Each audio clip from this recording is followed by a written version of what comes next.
जो भी हो, या आपके शिक्षा से संबंधित हो, या आपने सीख की हो, उस गुरु हो, या आपकी माँ हो या पिताजी हो, ये में हम लोगों को 4 गुरु होते हैं।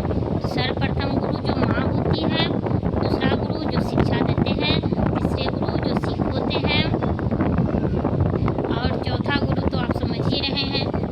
तो हम लोगों के जीवन में 4 गुरु होते हैं और चारों गुरु को सम्मान करना चाहिए और इज्जत करना चाहिए, और गुरु से हमेशा नीचे ही बैठना चाहिए।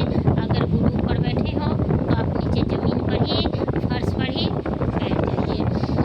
तो मैं आप लोगों को बता रही थी कि गुरु पूर्णिमा के दिन आपको क्या करना है।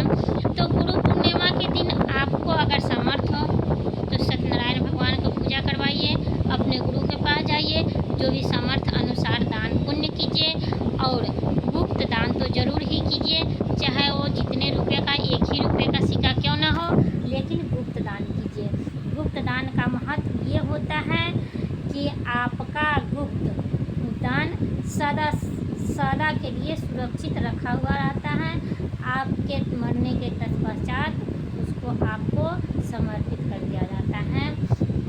तो गुरु पूर्णिमा के दिन जितना हो सके, अपने से ज़्यादा जितना हो सके, अपने गुरुओं को खुश करने की आप लोग कोशिश करें, और गुरु के पास जाना मत भूलिए। तो आप लोग जान रहे हैं 2025 में गुरु पूर्णिमा 10 जुलाई को है। आप लोग जाइए और अपने गुरु से आशीर्वाद लीजिए और अपने घर को आनंदित कीजिए।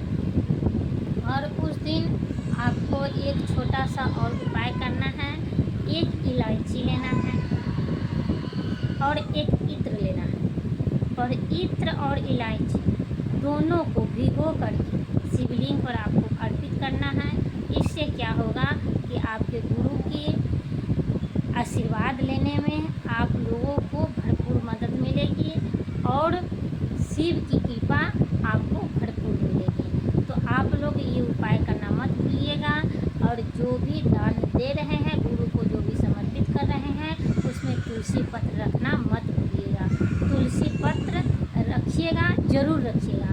तुलसी पत्र अगर रख देते हैं तो आप अपने इष्ट तक पहुँचने में आपकी आसानी से आपका रास्ता मिल जाएगा। तो आप लोगों को ये 2-3 बातें हैं जो आपको हमेशा याद रखना है। और अगर आप सीख नहीं हुए हैं, गुरु दीक्षा नहीं लिए हैं, तो अपनी माँ के ही पैरों में अपनी वो हर चीज़ कीजिए जिससे आपको ये लगे कि हाँ, आप मान लीजिए कि मेरी माँ गुरु है, और मान क्या लीजिए, माँ आपकी गुरु है, पिताजी आपके गुरु हैं।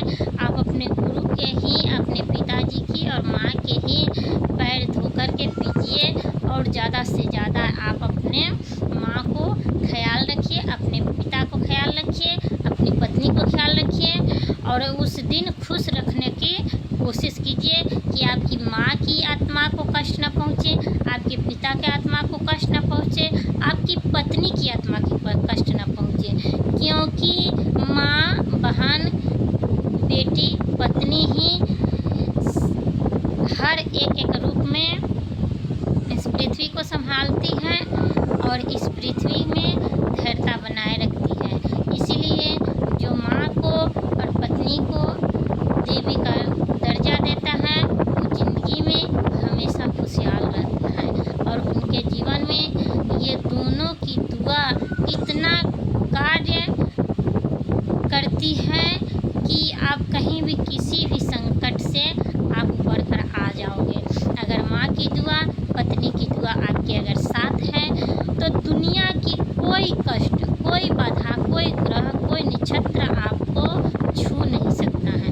इसलिए आपको दोनों को सम्मान करना उचित है, और दोनों को धैर्यता को बनाए रखना उचित है, और दोनों से ही आपके दुआ लेना जरूरी है, क्योंकि दोनों ही धर्म अनुसार दोनों देवी ही हैं। तो देवी के पूजा करना अति लाभकारी होता है।